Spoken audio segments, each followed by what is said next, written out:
வணக்கம். நான் மகேந்திரன். மியூச்சுவல் ஃபண்டில் எதுக்காக இன்வெஸ்ட்மெண்ட் பண்ணணும் அப்படின்னா, உங்களோட ரிஸ்க் டைவர்சிஃபை ஆகும்.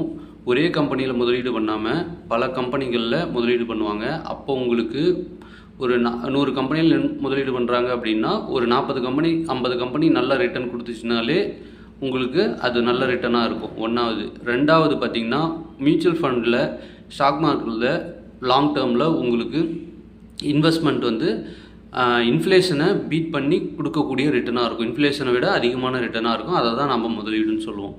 அடுத்தது, ஒவ்வொரு ஃபண்டுக்கும் ஒரு ஃபண்ட் மேனேஜர் இருப்பாங்க. அவங்க உங்கள் ஃபண்டை மேனேஜ்மெண்ட் பண்ணிக்குவாங்க. நமக்கு இருக்கிற நாலேஜை விட ஃபண்ட் மேனேஜருக்கு அதிகமான நாலேஜ் இருக்கும். ஃபண்டை எப்படி எந்த ஸ்டாக்கில் இன்வெஸ்ட் பண்ணணும், எந்த ஸ்டாக்லேருந்து வெளியே வரணும் அப்படிங்கிற விஷயங்கள் அவங்களுக்கு நல்லாவே தெரியும். அடுத்தது, சிஸ்டமேட்டிக் இன்வெஸ்ட்மெண்ட் பிளான் மூலமாக நீங்கள் கொஞ்சம் கொஞ்சமாக இன்வெஸ்ட் பண்ணும்போது மார்க்கெட் அப் அண்ட் டவுனில் நீங்கள் பண்ணும்போது அப்பில் ஒரு குறிப்பிட்ட யூனிட் கிடைக்குன்னா டவுனில் அதை விட அதிகமான யூனிட் உங்களுக்கு கிடைக்கும். என்ஏவி ப்ரைஸ் கம்மியாகும்போது அதிகமான யூனிட் கிடைக்கும்.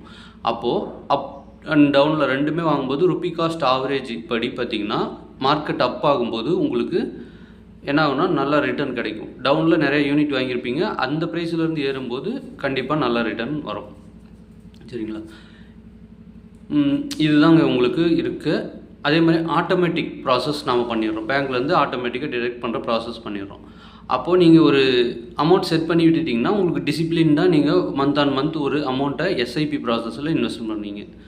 லம்சம்லேயும் நீங்கள் பண்ணலாம். அதாவது லம்சம் இன்வெஸ்ட்மெண்ட்னால் ஒரு குறிப்பிட்ட அமௌண்ட்டு நீங்கள் பல்காக கொஞ்சம் ஒரு 5000 அந்த ரேஞ்சில் இன்வெஸ்ட் பண்ணுறீங்க அப்படின்னா நீங்கள் அப்பப்போ எந்த டைமெல்லாம் கிடையாது, என்றைக்கு வேணாலும் நீங்கள் இன்வெஸ்ட்மெண்ட் பண்ணிடலாம் லம்சம் அமௌண்ட்.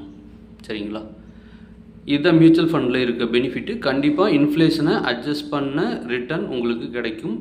சின்ன வயசுலேயே ஸ்டார்ட் பண்ணுங்கள். இப்போ ஜாபுக்கு நீங்கள் போய்கிட்டு இருக்கீங்க, போகிறீங்க அப்படின்னாலும் ஸ்டார்ட் பண்ணலாம். பார்ட் டைம் ஜாபுக்கு போயிட்டு ஒரு சின்ன அமௌண்ட்டு ஸ்டூடெண்ட்டாக இருக்கிறீங்க ஸ்டார்ட் பண்ணிக்கோங்க. 500லேருந்து 100லேருந்து இருக்குது உங்களுக்கு ஃபண்டு. ஜஸ்ட் ஸ்டார்ட் பண்ணிவிட்டு உங்களோட இன்கம் அதிகமாக உங்களோட இன்வெஸ்ட்மெண்ட்டையும் அதிகம் பண்ணிக்கோங்க. லாங் டேர்மில் நீங்கள் இருக்கும்போது மார்க்கெட் பற்றி தெரிஞ்சுக்குவீங்க. மார்க்கெட் டெக்னிக் உங்களுக்கு தெரியும் போது உங்களோட ரிட்டர்னை இன்க்ரீஸ் பண்ணுறதுக்கான நாலேஜ் உங்களுக்கு கண்டிப்பாக கிடைக்கும். மியூச்சுவல் ஃபண்டில் இன்வெஸ்ட்மெண்ட் பண்ணுறது எப்படி அப்படின்னு தெரிஞ்சுக்கிறதுக்கும், புதுசாக மியூச்சுவல் ஃபண்டை ஸ்டார்ட் பண்ணணும் அப்படின்னாலும் என்னை காண்டாக்ட் பண்ணுங்கள். நான் மியூச்சுவல் ஃபண்ட் டிஸ்ட்ரிபியூட்டராக இருக்கேன். AMFIயில் ரெஜிஸ்ட்ரேஷன் பண்ணி ARN நம்பரோட வச்சுருக்கேன். நீங்கள் என்கிட்ட காண்டாக்ட் பண்ணிங்கன்னா உங்களுக்கு மியூச்சுவல் ஃபண்ட் ஸ்டார்ட் பண்ணி கொடுக்கறதுக்கு நான் உங்களுக்கு ஹெல்ப் பண்ணுவேன். என்னோடய காண்டாக்ட் நம்பர் கீழே டிஸ்பிளே ஆகும். காண்டாக்ட் பண்ணுங்கள். தேங்க்யூ.